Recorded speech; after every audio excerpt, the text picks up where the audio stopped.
Welcome into Lone Elm Park in Olathe, Kansas. I am Kenny Tripoli. I'm pleased to be joined by Olympic gold medalist Christy Ambrosi. We have the Cougars and the Rockets in store for you in this one. A very unique matchup. We got Megan Laughlin and Ashley Laughlin, the sisters, teaming up for the Cougars. That's right. You've got the pitcher-catcher duo right here, Battery. Hopefully there's no cat fights with the sisters out there, but I'm sure it's nice to have your sister at home who you can say, hey, listen, come out and catch me. I need to throw. Well, you know, Megan's older, so she can use that big sister authority here. We are underway here. Cougars in the red uniforms, black bottoms. The Rockets are the visitors, black uniforms, pink trim.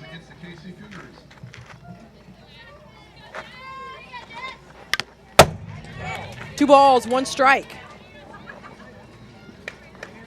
And this is the OGSA Premier League, where teams come out, the top teams in the league, they put together to get the best competition they can to prepare them for the tournaments on the weekends. And Olathe is... Jesse Kern leads off with a single. Finds a hole right there. Nice way to start off the first inning. But this weekend, Olathe Girls Softball Association will be hosting the KC Metros.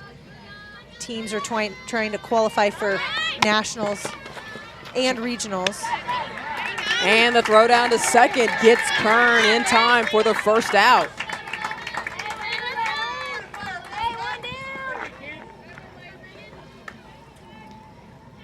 Take a look at this. I don't know if this was a confusion on whether it was supposed to be a bunt and run or a bunt and roll, where you just kind of roll with it and you see if the ball's down before you take off, but there was a little bit of hesitation on the base path right there. And the Cougars did a good job of just taking advantage of it. It doesn't matter. She's going to throw that ball down there. Megan Laughlin, rocket throw down to second to get the lead runner. 2-1.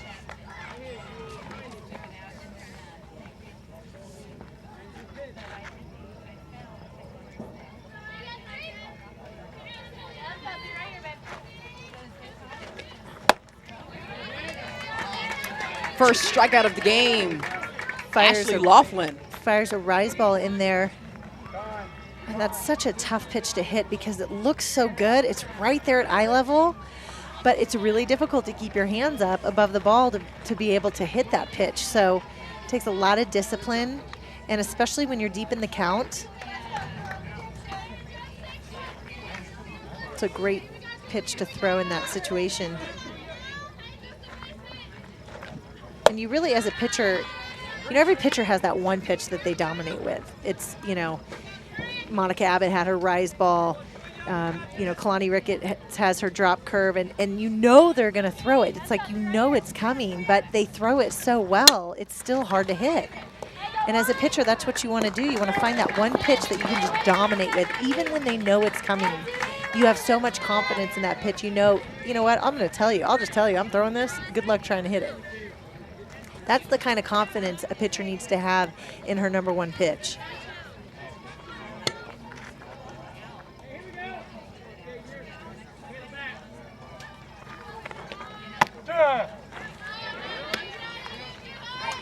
Two down now in the top of the first inning. And I'm sure Megan and Ashley's parents are very happy that they have a pitcher and a catcher, so they don't have to go out and catch her. All the hours you have to put in as a pitcher. There's a lot of dads that sit on the bucket. And her parents, I'm sure, are happy that they don't have to go out there and spend all that time out there.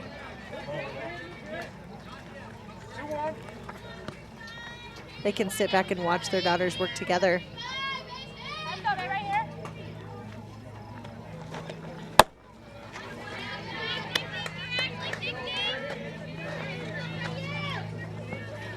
Three balls, one strike, the count on Katie Uzdansky.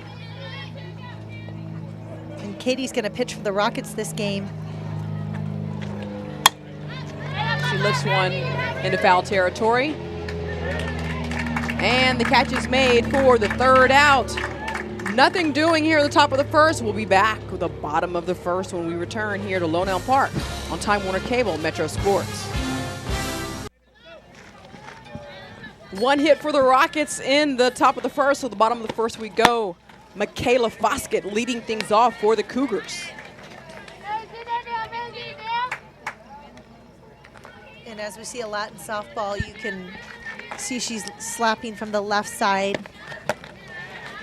And as a slapper, your goal is to try and hit it more towards the 5-6 hole because it's the longest throw to first base. It gives them more time to run to first base. But it's really important that you run towards the ball and not towards first base before you hit it, because if you're running out of the box before you make contact, it's really hard to hit that pitch middle out. Foskett can't catch up with it. 1 ball, 2 strikes. The advantages of being a slapper, though, she goes down swinging for out number 1. That's right, and that's what I was talking about. She kind of fades away towards first base before she makes contact, and you have to make sure that you run straight and get the ball in play first before you go out towards first base, because that outside pitch is going to be a killer. The outside pitch is the one that you really, that low outside is the perfect pitch as a slapper, because it's easier to hit that pitch towards the 5-6 hole than something high in the zone or inside in the zone. That brings up Megan Laughlin, the number 2 hitter.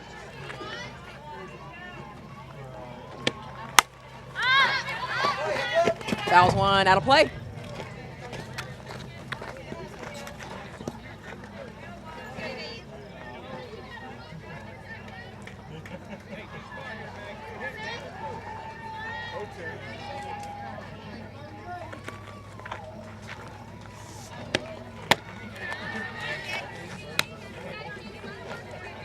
Megan is a junior at Bonner Springs High School. 1 ball, 2 strikes. Swings that ball high. 2 up, 2 down, courtesy of the strikeout. And Uzdansky does a really good job of getting these hitters to swing at pitches that aren't strikes when they're deep in the count. That's exactly what you want to do when you're ahead in the count, is throw that ball right around the outside of the zone. Just skirt around the outside of the zone and see if they're going to chase it. Ashley Laughlin puts a charge into one, but sends it foul down the left field line.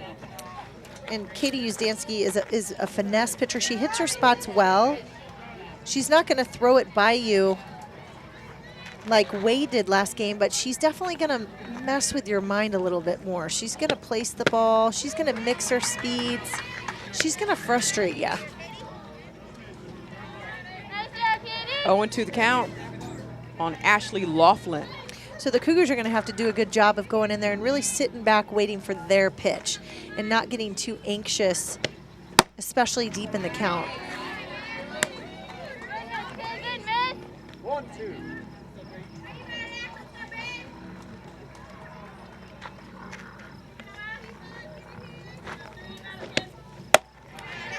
Pitch is high.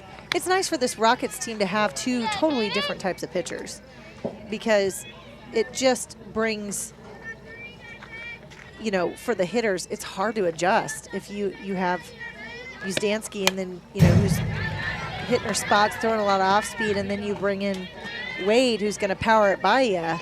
It's just nice to have them complement each other that way.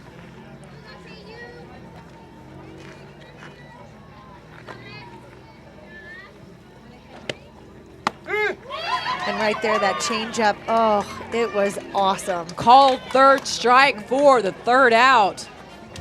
3 strikeouts, 3 up, 3 down. We'll be back with the second inning when we return to Lone Elm Park after the break. Welcome back, Olathe Girls Softball Association Premier League with Christy Ambrosi. I am Kenitra Pulliams, the Olathe Rockets, with a hit in the first inning, but no score so far.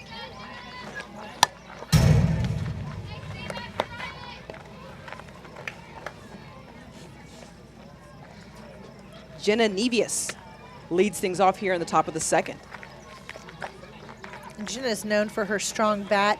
She's had 4 home runs so far this summer over the fence. She goes to high school at Spring Hill. Lifts one foul. And you can see the power she has by the high pop flies she's hitting foul.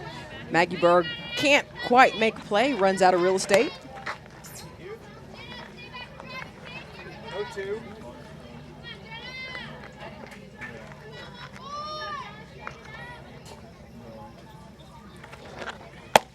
Pitch is high. 1 ball, 2 strikes. 1-2. It's a good idea. You could see they were trying to set her up for a no pitch is a waste pitch. I don't want to say because they purposely are throwing it up and out like that to try and get her to chase it. Contact, sends it to third. Nicole Borman fires to first. 1 down.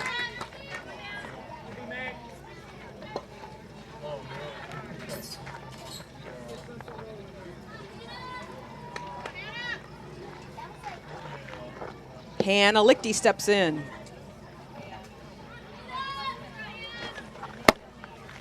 Ball 1.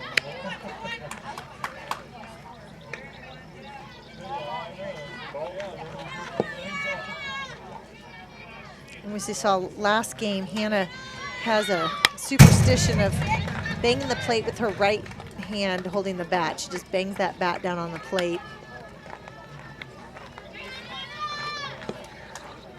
But it's just a routine. I mean, I think for anybody, you can call it a superstition. I think it's more of a comfort zone for them when they get in the box. Just having the same routine when you get in there, I think is really important. Whether you're a pitcher or you're hitting or you're getting into your defensive ready position, you want to have consistency. 3 balls, 1 strike for Hannah Lichty. It's just that mental part of this game. This game is so mental. And when you start changing the little things that are in your comfort zone, the things that you can control, it makes it harder to execute on the things that you can't control.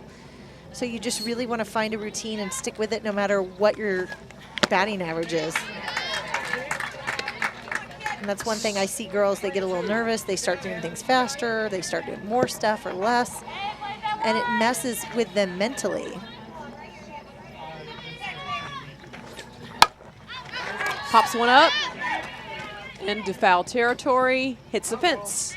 So the count will remain full. When you have pop flies like that over by the fence, it's really important for you to run and sprint over to the fence and wait for the ball, not float to the ball. And when you float, you're just kind of going at the speed of the ball.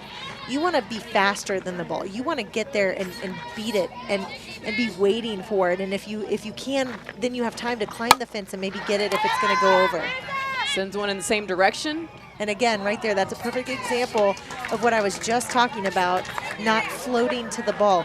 You've got to beat the ball there, especially when you're dealing with the fence. You have to get there, find the fence, and then catch the ball.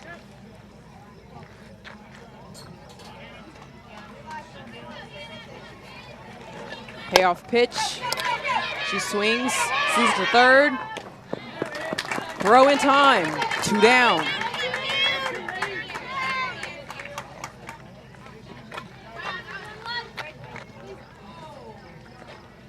And Berman's getting a lot of play over there at third base. She's doing a good job of firing that ball over to first base.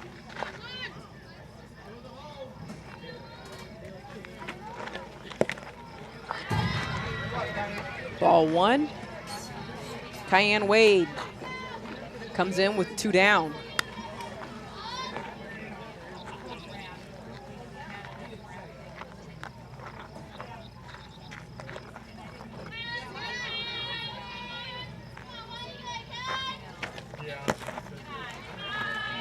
Ball 2.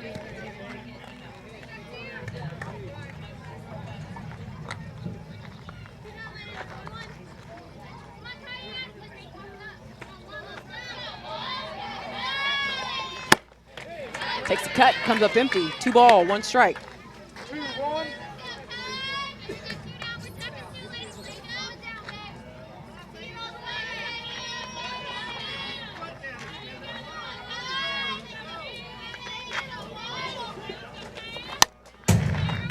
Sends one foul to even the count. 2 balls, 2 strikes.